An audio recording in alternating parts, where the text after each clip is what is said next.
Hello, I'm Dr. Rick Chambers, and I'm here with Gail Huxley for this edition of the review of the Instagram post.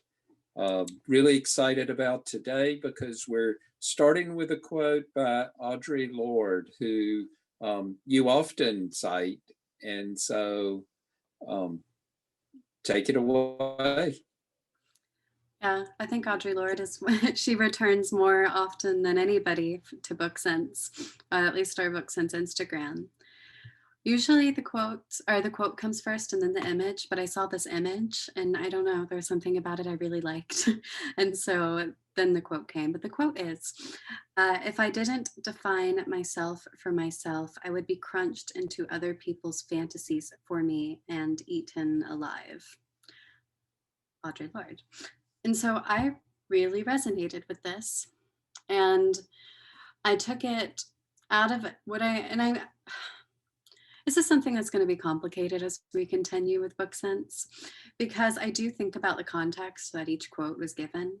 And then, but sometimes I try to do this respectfully, but I take the quote and I use it to help me explain or understand or think about whatever I relate to within the quote. For this one, I was using it to talk about and how, which it seems absurd that I feel so limited by trapped within myself, that I can't express myself. And at the time I was in France and all I really had was, I was thinking about it a lot because my French is not very good. And all that I really had to go off of was my body language, my facial expressions to tell people who I am and my intentions. And so it brought up all these past things I thought I'd gotten past of feeling trapped in the way I express myself.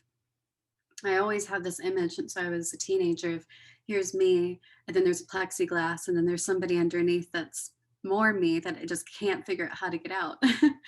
Wow. And We'll have to come back to that. That's quite an image. And it has haunted me for years, and she still hasn't gotten out of that plexiglass from underneath it. Right? Does it look like Audre Lorde is under a plexiglass in this photo? Like you said, it was the image that you responded to. And I would like to comment about the image, that it, like in one way, it looks like kind of it's very casual. But it does seem to capture and go so well with the quote of she's kind of looking back at the world from a place of like defining herself and of confidence. Yes, although I love seeing this natural setting, seeing her Yes. amidst all this unmown grass and whatever, and the colors are really nice. I think what's really special about this photo is there's a certain look in her eye. Correct. That very much evokes, or either the quote, like it goes very well with the quote. Do you, like in reading this quote, do you more often define yourself for yourself, or do you feel crunched into other people's fantasies? It's complicated. Well, the comment that you put was of Yeah. this, like of being kind of crushed by other people's. Yeah. So my comment was I was talking about how I've been wondering how much the perception of others matters and how accurate it is compared to the understanding of oneself.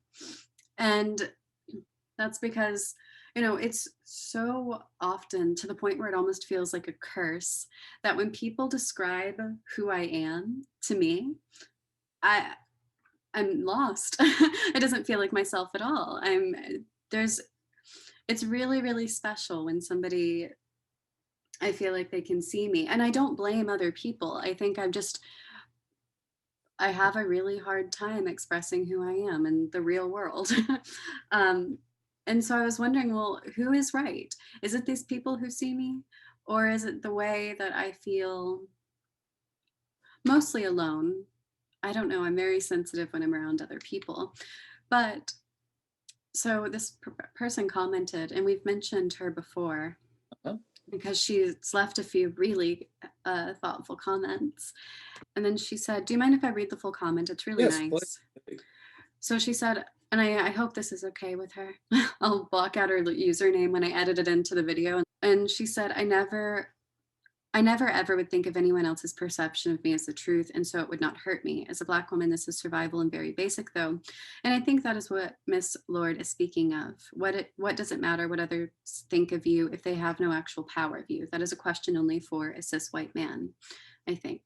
I was, to be honest, and that's why I question, I'm going to really think about it more as we move forward with posting quotes.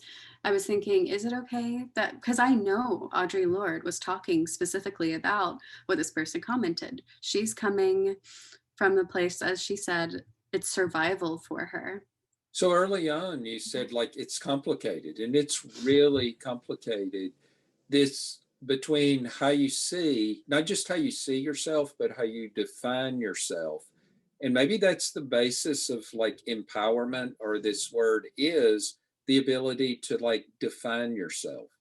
Today, you hear like, I identify as, like even beginning the sentence with that is an empowerment, like you're identifying instead of being identified from the outside in. And so, but there is, how do we coordinate how we define ourselves or see ourselves, and then kind of how the outside world does. And the world can do it in very negative and oppressive ways. Also, as you were talking about like looking at yourself, down on yourself through plexiglass, I was thinking sometimes there are other people there with you, like looking also. But I also thought of the 5th chapter of Soul's Code. It's the title of it is to be perceived. And so a loving person, a coach, a mentor, like I do think we long for someone on the outside to truly and maybe creatively even see what's on the inside. Yeah, and when I say that I long to be seen what I feel is accurate, that's not to say to be seen like really generously, or to be seen as like, to be from whatever, to not be seen for my flaws, or for my flaws to be just easily accepted Or or in some ideal forgiven. way or predefined. Yeah. So as a therapist, one of my favorite like little sayings for people is, the most damaging thing in the world is an inaccurate mirror. If other people are our mirrors, other people can be really, really damaging. And the most healing thing in the world is an accurate mirror. So not rose-colored glasses, or not a flattering, not a idealized mirror. But I think what people might crave is like accuracy, to be truly seen. Yeah. And so, and the person commenting did say that, you know, what is it? What does it matter what others think of you if they have no power over you? And then she says that's a question for a cis white man, because typically cis white men have more power than anyone to define themselves. But then I realized too, and I mentioned it, like then there's me, a cis white woman. And yeah, maybe being a woman, there's throughout history less power to find myself, but I know that I also have a lot more ability than some to define myself, and there's some responsibility in that. But at the same time, so there's so much to unpack here that I'm struggling to figure out how to say it all. Because Audre Lorde lived it and said it, like we're just pointing to her, like kind of because she, like, is there such a difference between having like social power, perhaps cultural power, and like personal power to push back even against that? And it does require a certain kind of armor, a certain toughness, and a perhaps even a commitment to not be defined by people who aren't your friend. Yeah. It's an act of defiance and rebellion at one point to refuse anybody else's definition. And what if you've like been lucky enough or privileged enough to have never developed the skills of like rebellion and pushback? Yes, there we go. That's what I was trying to say, is I haven't developed those skills largely because of how lucky and privileged I am in many ways. Because And it's been a matter of survival. Survival does get you to a different level, perhaps. and this is where it seems like a personal failure that I have a really hard time reckoning with. I'm admitting here, and I'm embarrassed about it, that I care what people think about me. And this person's commenting saying, if they have no power over you, why should you care? And it's true. And I know that. And yet, every person I'm around, I can feel how they think about me. It sounds strange. And it's really hard for me not to care. And maybe it's this sort of conditioning of femininity to try to make room and space for others. It could also be perhaps like a temperament of kind of not having even like any way of defending yourself from that, a natural defense to that, or any like natural defense in wanting to be open, kind of like a castle with the drawbridge down all the time, or not having castle walls or something. It's also in being open to experience might make a person more vulnerable to how they're thought about by others. And then in terms of like being defined by guys, or what the commenter kind of pointed out, it's like, who does get to define identities, or who has been in this position of like defining people? And I think back to like a foot being, I was always told it was like, well, the king's foot. So even our system of measurement was kind of based on like probably a cis white guy, like, which is a term I've never used before. So I'm going to use it in public, like, So, because I had to even ask you what that meant a few months ago. yeah, always some new language to learn, But then it becomes valuable. It becomes like part of the lens for being able to see things. Exactly. But our society is dealing with who gets to make the definitions and the standards. And I think we're in a period of flux on that, or a shift in that. So as you're saying, personal power is a matter of survival. And Audre Lorde, that she's saying that she would be, if she didn't define herself, that she would be eaten alive. So, but it's not enough to say, and I'm trying to figure out how to say this because it's complicated for me. It seems condescending to be like, well, you have personal power. What more do you need than that, when the system and the empire is still defining you and crushing everybody to an extent? Excellent. Yes. To different There's extents. not within empire, and this gets at Audre Lorde's, there is no hierarchy of oppression. Within empire, there may be no comfortable place for anyone. But some people can survive easier than others, or survive at all. We've mentioned before, I've never really had to think that much about power, kind of in the abstract, or power, personal power, cultural power, like in a way. And we said, like, that's kind of a luxury. And yet, like, how does a cis white guy deal with it? Like, there can also be, like with cultural power, like becoming a chameleon, or kind of like becoming invisible, is also a way of avoiding being crushed.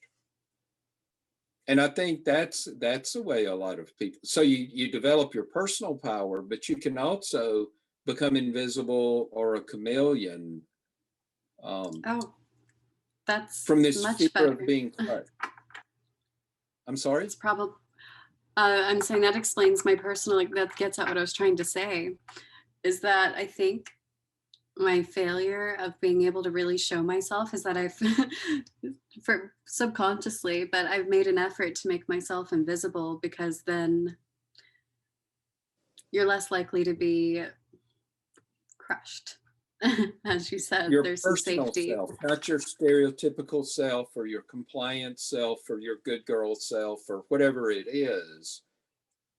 There's this ambivalence about showing up as anyone different from other people's fantasies of you. Yes.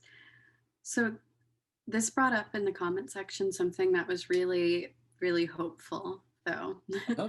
This, Okay. so I was talking about my in my response to the comment, Uh-huh. I said that comment, I realized how vague I was being in describing why I felt the way I do about perception and judgment Mm-hmm. and sense of self, because I really need to commit to what I'm writing, because as I was writing this, I wanted to share something. I needed to share something. I don't know why I feel the need to comment. I could just post the quotes and get on with it, but for some reason, I guess because I want to share what I'm thinking, for Yeah. some reason, um, I was sharing what I was thinking, but I was being vague because I thought, oh, I'm being too diaristic. Um, I'm being too personal and nobody cares about that. So I need to try to make this open. But by being open, I was being so vague that it was too open to interpretation in a way. So I should have just been extremely specific. And as we've talked about, through the specific is the universal or whatever. And I admitted that I didn't give context to the quote, but the person she responded and she said that she likes to assume that there's more context to what people are posting and that nuance doesn't translate well over the medium. And that was extremely heartening to me to know that.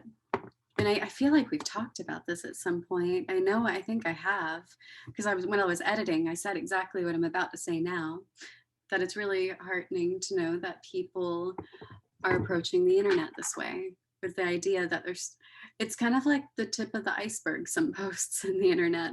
There's so much beneath it. Right. Which really, like, having several comments and then kind of being involved in that, that's the ultimate hope, is like kind of in dialogue. And hopefully all of these, even though it may seem like we go on and on about things, we're really, like, it's the beginning of a conversation, that we're hoping people can find a way into, and inviting people to find a way into, at the same time as fearing that. Um, but Yes. it's also, it is this deep faith in, like, there's not nuance on the internet, or the internet doesn't capture it, but conversations do and can. Small level conversations. And we're hopefully, like, part of bringing that kind of conversation back and dialogue back, and real, like, talking person to person. That's the level that's so hard to break into in an entertainment medium like this.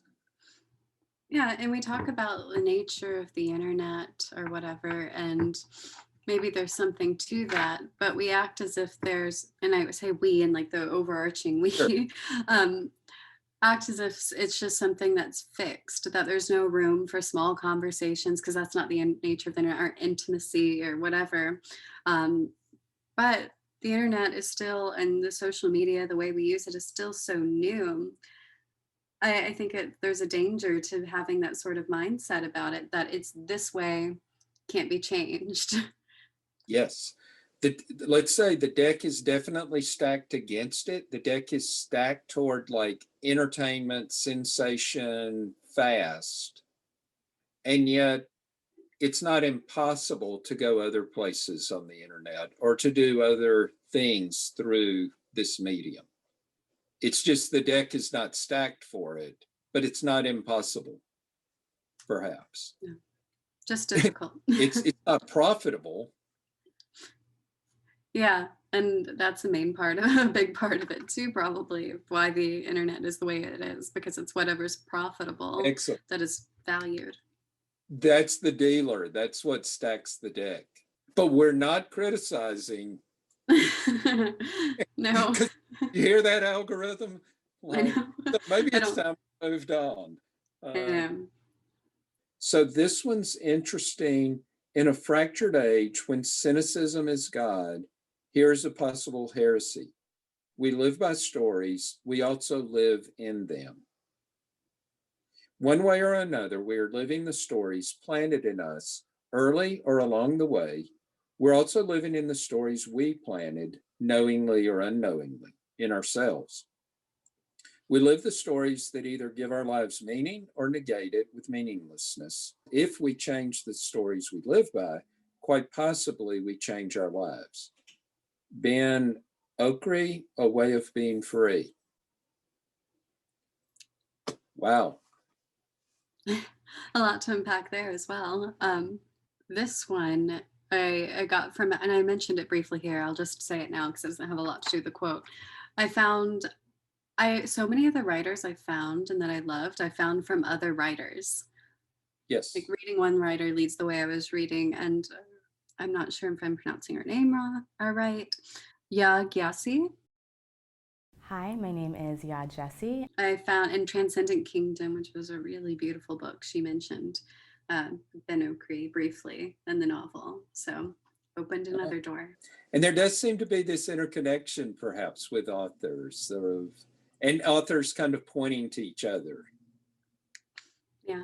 I mean, that's how I found Audre Lorde, through another writer. I was talking about conscious stories and unconscious stories so that we can choose what it's like, questioning to what extent can we choose the stories we live in or live by. If we'll ever really understand the extent of which stories are unconscious within us and that we live by and that filter our perception. Yes. And I'm glad stories is plural instead of like the story. I think that's a tremendous like kind of insight on its own. And the idea and bringing time in, some stories are planted, most stories are planted in us so early, it's before we like can even remember. So we begin life living in the stories that were planted in us. And then cultural stories were planted before that. And so we all begin in these stories. And then some are planted along the way. So there's education, there's kind of the slings and arrows stories. And then there are the stories we write. And I know at the conclusion of all of our best episodes, it's usually when you're encouraging people to write their own stories.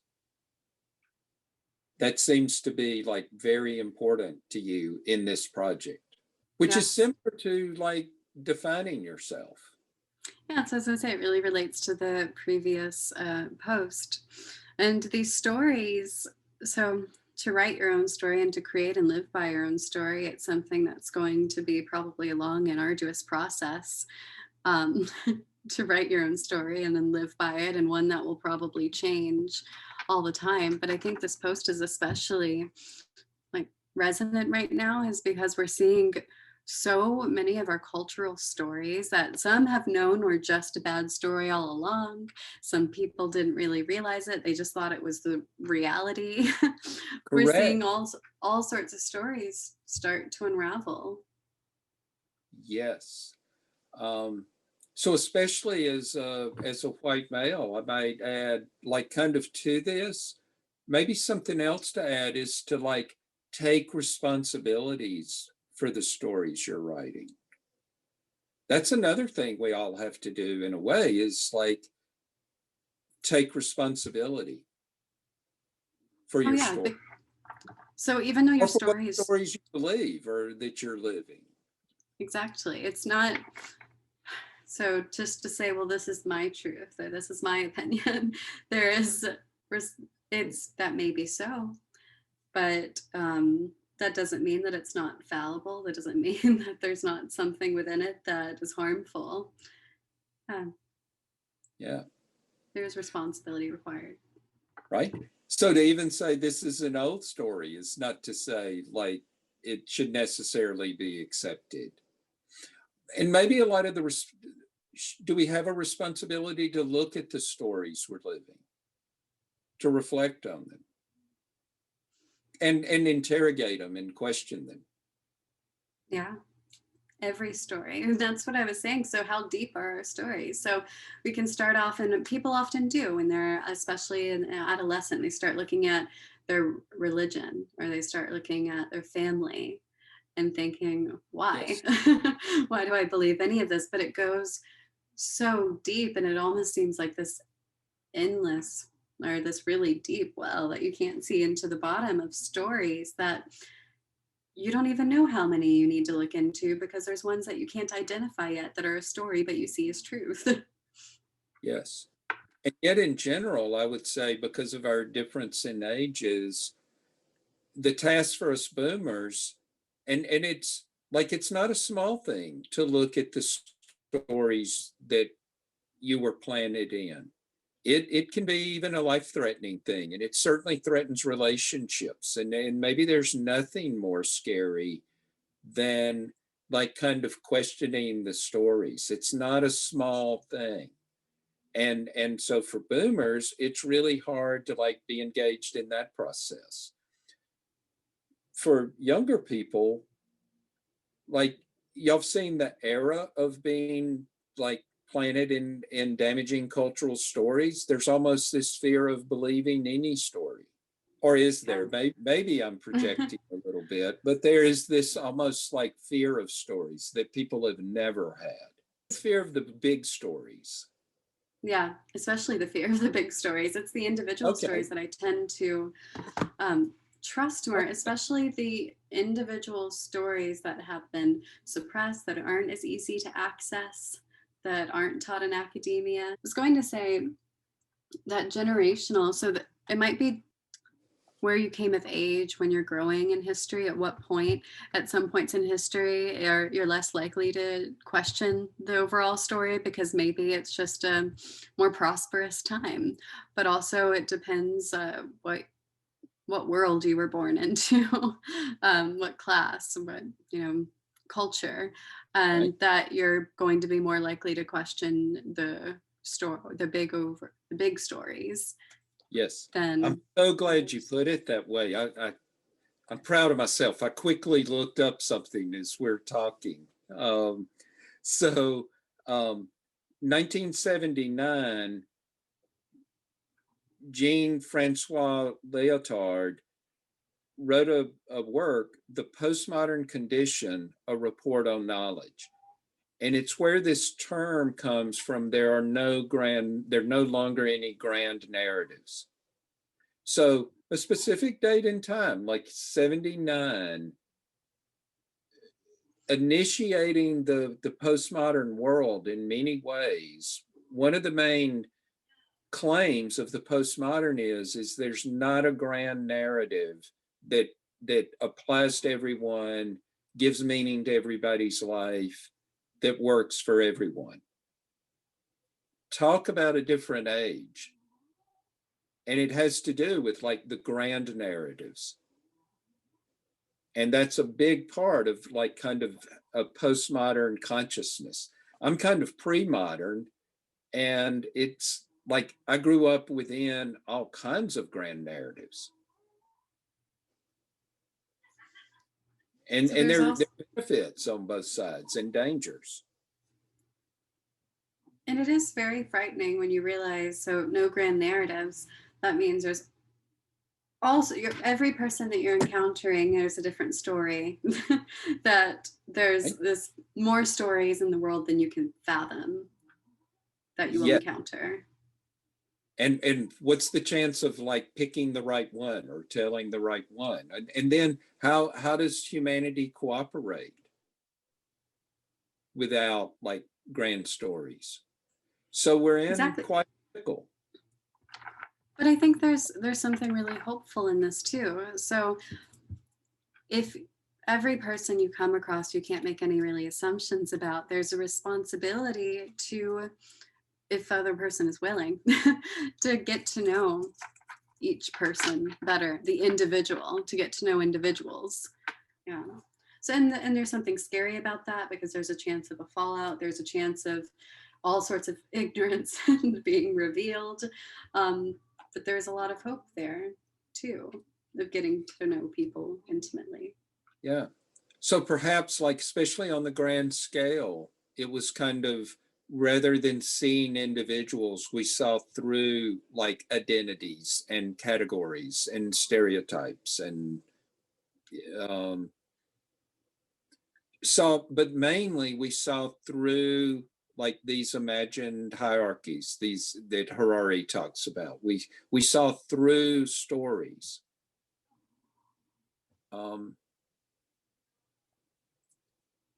And humanity is like beginning to reflect on that and try to find a way through that.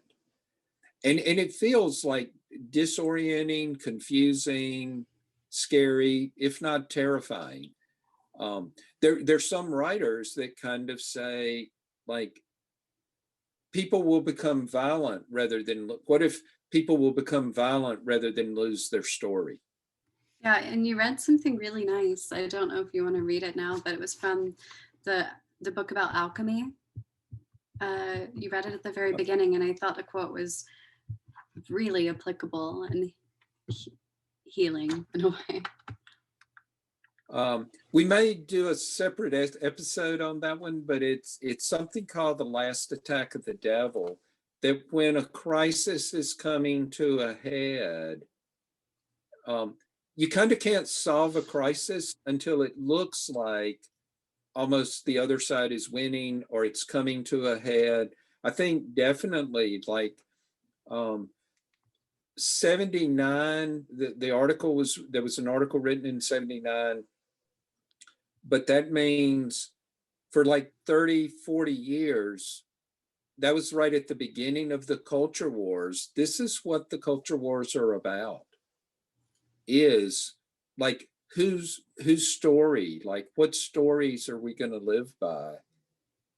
And yes, I like kind of alchemy takes this different take on it, that it may, what's really what's happening on the surface is not what's happening underneath the surface.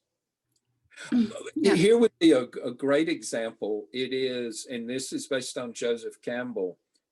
You don't get moves toward like backwards toward fundamentalism and radicalism, like going backwards, as long as people can see a clear future.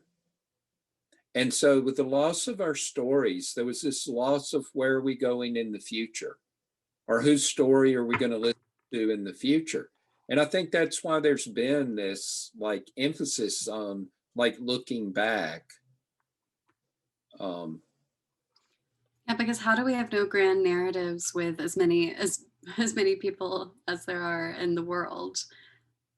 And being from a Christian tradition, like kind of, and from like an American tradition of correcting stories, editing stories, interrogating stories, but not throwing anything good out, like losing the illusions, but not throwing religion completely out, not throwing values completely out, not throwing meaning completely out. How to move into the global world that we're in now and have a sense of meaning and value. I think it's possible. So doesn't not throwing anything out, or not throwing the good out, doesn't this require a certain amount of trust and hope in the goodness of people if they really reflect?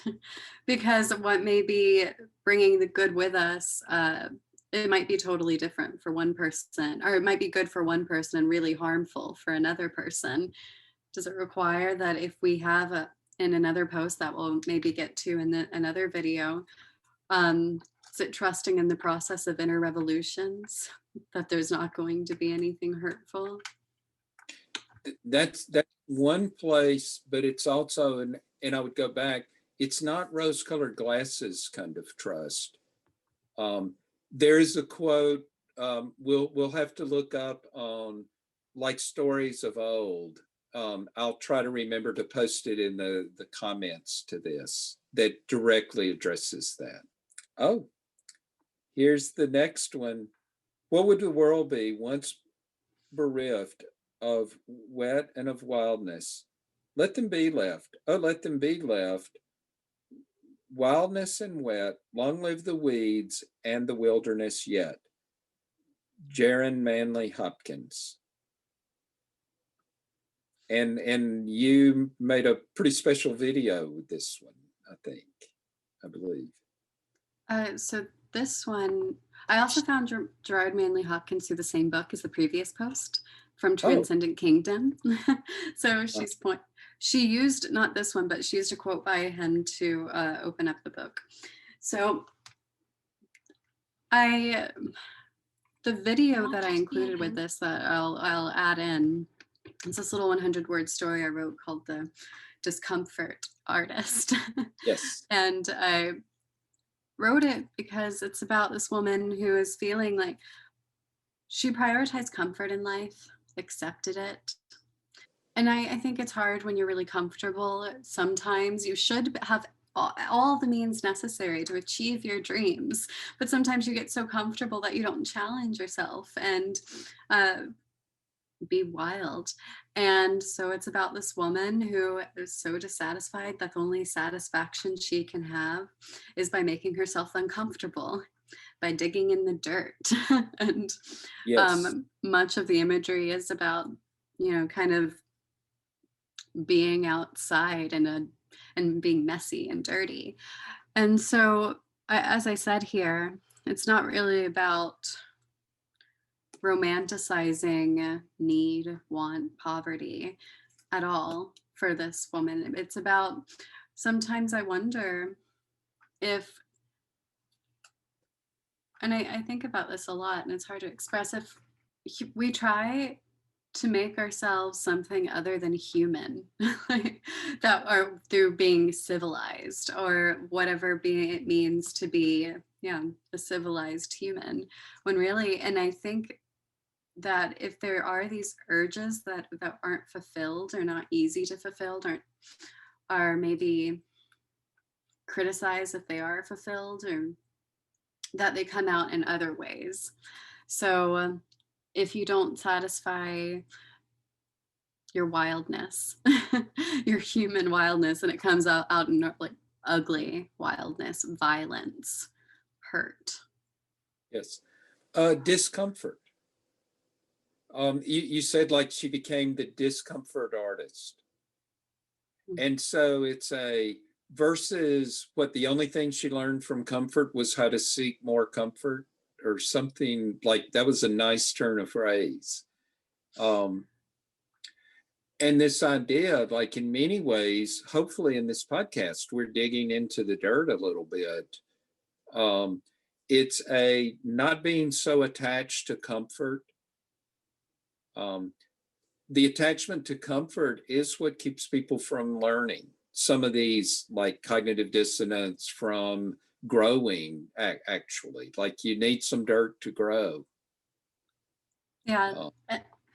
And I'm glad you put it that way, because as I said, the really risk of this is sounding like extremely privileged, that you have everything you need and you're still unhappy. But there's this, if you're so comfortable, it is easy to forget about, to not learn, and to forget about what it's like to not have. Right. And your next, like your attention to get focused on just more and more comfort. Yeah. And that's not growing. And to justify that, the seeking more comfort in maybe ugly ways. But yeah, so there's a selfish side to this, and I don't know what, but the selfish side is If you're too comfortable, you don't really push yourself to achieve whatever you want Right. to, you need to achieve for your soul, not for your ambitions, but then also learning. Do you think artists, like, kind of, most of the time we go into discomfort like kicking and screaming, but in some sense, artists almost court discomfort, have a different attitude toward it, perhaps that people don't understand, that doesn't make sense to people that are living a more practical life. Yeah, because discomfort isn't just about so going hungry if you don't need to, or making yourself uncomfortable, like physically. It's about pushing your own boundaries that are very difficult or not comfortable at all, really Yes. painful to push And your and own you, understanding. yes, and you pointed toward the movie, I think Marie Antoinette and Dorian Gray, which I think perhaps both of those might have suggested how, like, comfort can create like this plexiglass between you and the world in a way, or can create, like, it does inhibit like growing into full humanity. Yeah, because I didn't even really think about it consciously when putting in like those movies in and the meaning of those movies. I didn't It was either until about yeah. it was about the imagery. But so with Dorian Gray, we use this for, what was it, Tana Mojo and the Youth of Dorian Uh-huh. Gray. Uh, in Dorian Gray, spoiler if you haven't read it, it's not satisfying to just seek pleasure. Oscar Wilde, and I have the book, he was really, and just seek youth and to seek staying young forever. It's not satisfying because you don't learn in a stagnant stage. Oscar Wilde was really inspired by this book. I'm going to grab it, called Audre Lorde, or Against Nature. And it's all about, and he quote, I don't know if he, I think he might have quoted from it, I'm not sure, but he was inspired, and it's all about seeking pleasure. I haven't read it yet. It's very short, so I'll get to it.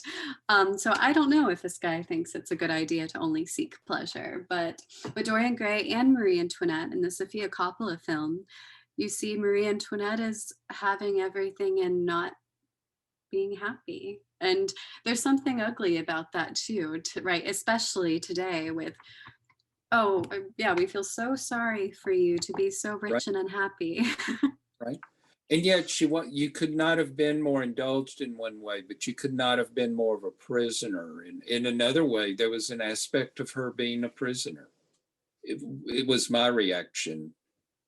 Yeah, I mean, politically, it was, marriages were just this sort of Correct. deal. So, yeah. Correct. Yes.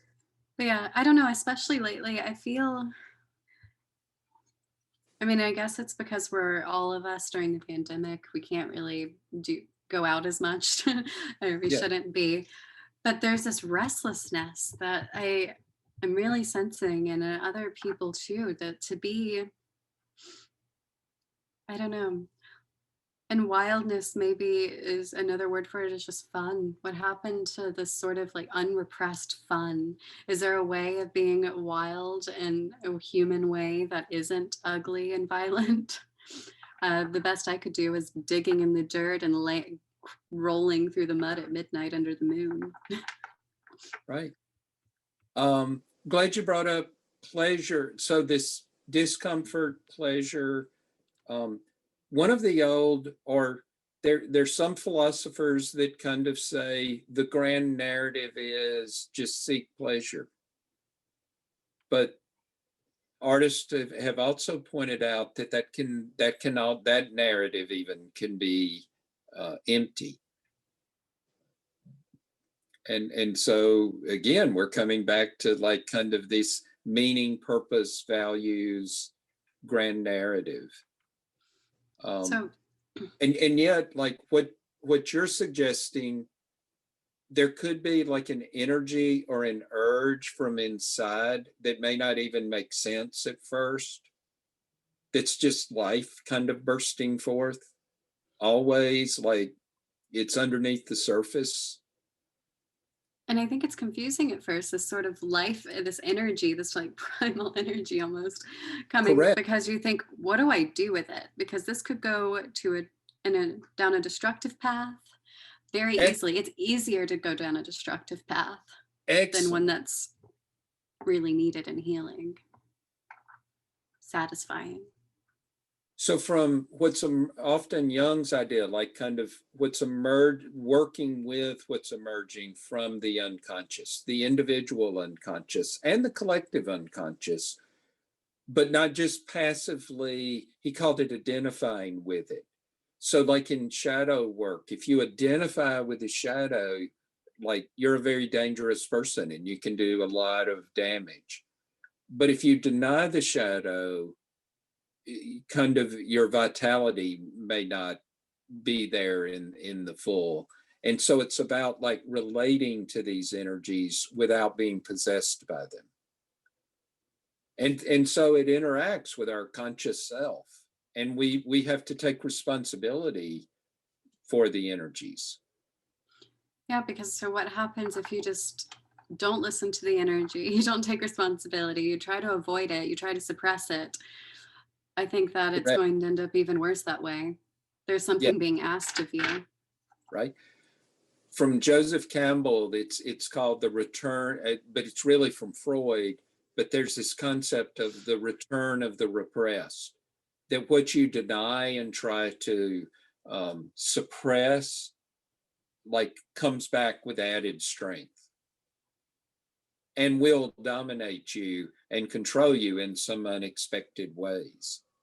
So far better to like interact and try to like humanize it in many ways. I'm glad you came to that, the idea of like becoming human. I think that's the path. And wading into it, maybe, because right? there's a sense to just throw yourself into a new change or a change or a difference, and to run away from your life as it is. But human comes from humus, dirt, and so why has that never been the grand narrative of like becoming human instead of like we're special humans? I think we're working toward a world like that's going to have to, like human is, I think, going to be an essential part of the next grand narrative. Or it's not so grand, is it? Like, but it just seems so almost counterintuitive. I don't know if that's the word for it. It says, it's like, well, why should we have to make an effort to become human? Is it that we're already human and there's this ugliness as human and we're trying to become something else? It's strange that we need to become human. So my favorite movie, my favorite Western is Dances with Wolves. And, you know, I don't know how it holds up today. I saw it in the 90s. But there was this line where like he's talking with Kicking Bird. He's a cavalry officer that's met this tribe, and he's talking with Kicking Bird, and Kicking Bird is teaching him, and he says like, "You're now on the good road, the road of becoming human." I thought I like that. That's you brought up something else really nice too. So I haven't seen it, but so the character had Kicking Bird though to tell him, to guide him, to give him some guidance. I think the problem is that not knowing what to do when you feel that sort of energy rising within you. So many of us don't have guidance. We don't know what to do with it, or we don't trust the guidance that we've received in the past. So it's just all this futile energy. Right, that guidance has become manipulation, indoctrination. Who do you trust? I do. I think we need and we long for like guidance that feels healthy, that can take us to a reasonable global world. So thank you for joining us again.